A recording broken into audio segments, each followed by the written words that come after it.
जय श्री राम। मेरा मानना है कि आधुनिक मोटिवेशनल स्पीकर्स की अपेक्षा अगर हम श्री राम के शौर्य और वीरता पर लिखी हुई कवि निराला की कविता राम की शक्ति पूजा पढ़ते हैं तो हमारे जीवन के लिए यह वास्तविक प्रेरणा होगी। इस कविता में राम रावण के युद्ध के समय जब रावण महाशक्ति की आराधना से आशीर्वाद प्राप्त कर लेता है तो श्री राम रावण की विजय की आशंका से निराश हो जाते हैं, किंतु वे अपने मित्रों की सलाह, बड़ों के आशीर्वाद और अपने आत्मविश्वास के बल पर शक्ति की आराधना करते हैं और महाशक्ति दुर्गा से विजय श्री का आशीर्वाद प्राप्त करते हैं। अगर आप भी किसी समस्या में हैं, किसी प्रतियोगिता परीक्षा की तैयारी कर रहे हैं तो यह कविता आप पूरी सुनिए। मैं विश्वास दिलाता हूँ आपको भी एक नई प्रेरणा मिलेगी, आपको एक नई ऊर्जा मिलेगी, आपकी समस्याओं का समाधान होगा और आप सफलता प्राप्त करेंगे। कविता में कहा गया है कि राजीव नयन हत लक्ष्य बाण स्थिर राघवेंद्र को हिला रहा फिर संशय, रह रहे उठता जग जीवन में रावण जय भय, कल लड़ने को हो रहा विकल वह बार बार, असमर्थ मानता मन उद्यत हो हार हार, फूटी स्मृति सीता ध्यान लीन राम के अधर, फिर विश्व विजय भावना हृदय में आई भर, बोले रघुवणी मित्र वर होगी विजय न समर, यह नहीं रहा नर वानर का राक्षस से रण, उतरी पा महाशक्ति रावण से आमंत्रण, अन्याय जिधर है उधर शक्ति कहते छल छल हो गए नयन, कुछ बूंद पुनः ढल के दृग्जल। अर्थात श्री राम रावण की विजय की आशंका से विचलित हो जाते हैं और अपने साथियों से कहते हैं कि हे मित्रों, ये युद्ध नर वानर का राक्षसों के साथ नहीं रह गया है, अपितु अब इसमें रावण के आह्वान पर महाशक्ति भी उतर आई है। ऐसा कहते हुए उनकी आंखों में आंसू छलक पड़े। बोले विश्वस्त कंठ से जांबवान रघुवर, विचलित होने का नहीं देखता मैं कारण, हे पुरुष सिंह तुम भी यह शक्ति करो धारण, आराधन का दृढ़ आराधन से दो उत्तर, शक्ति की करो मौलिक कल्पना करो पूजन, छोड़ दो समर जब तक ने सिद्धि हो रघुनंदन, तब तक लक्ष्मण है महावाहिनी के नायक। यानी श्री राम को विचलित देखकर उनके परम मित्र श्री जांबवान जी कहते हैं कि हे पुरुष सिंह, निराश होने का कोई कारण नहीं है, आप भी आराधना का उत्तर कठोर आराधना से दीजिए और तब तक लक्ष्मण सेनापति है, ये सेना का नेतृत्व करेंगे। इस प्रकार जांबवान जी की सलाह से श्री राम शक्ति की आराधना पर बैठ जाते हैं। द्विप्रहर रात्रि साकार हुई दुर्गा छिपकर, हंस उठा ले गई पूजा का प्रिय इंदिवर, यह अंतिम जप ध्यान में देखते चरण युगल, राम ने बढ़ाया हाथ लेने को नील कमल, कुछ लगा न हाथ हुआ सहसा मन स्थिर चंचल, ध्यान की भूमि से उतरे खोले पलक विमल, देखा वह रिक्त स्थान यह जप का पूर्ण समय, आसन छोड़ना ऐसिद्धि भर गए नयन द्वे, दिक जीवन को जो पाता ही आया विरोध,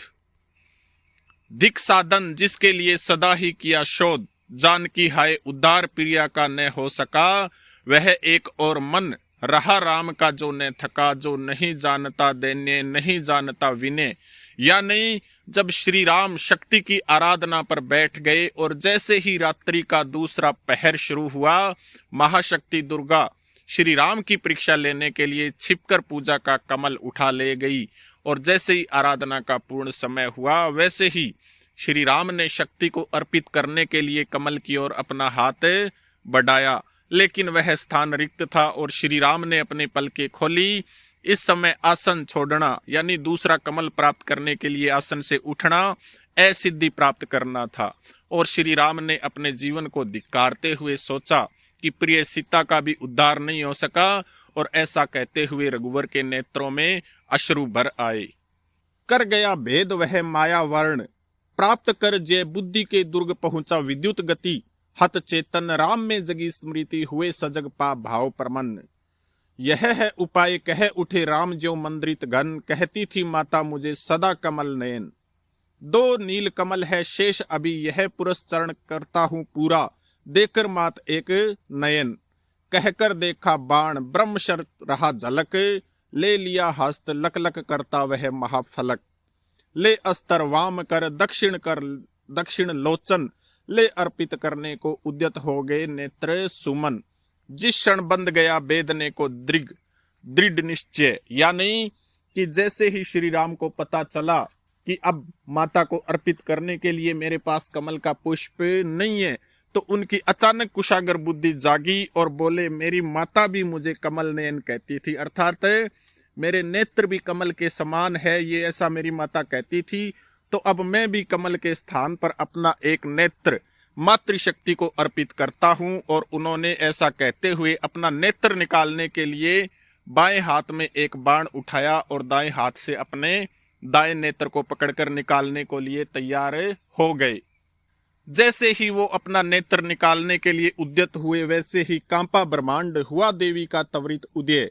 साधु साधु साधक धीर धर्म धन, धन्य राम कह लिया भगवती ने राघव का हास्त थाम। देखा राम ने सामने श्री दुर्गा भास्वर, वाम पद असुर स्कंद पर रहा दक्षिण हरिपद। ज्योतिर्मय रूप हास्त 10 विविध अस्त्र सज्जित,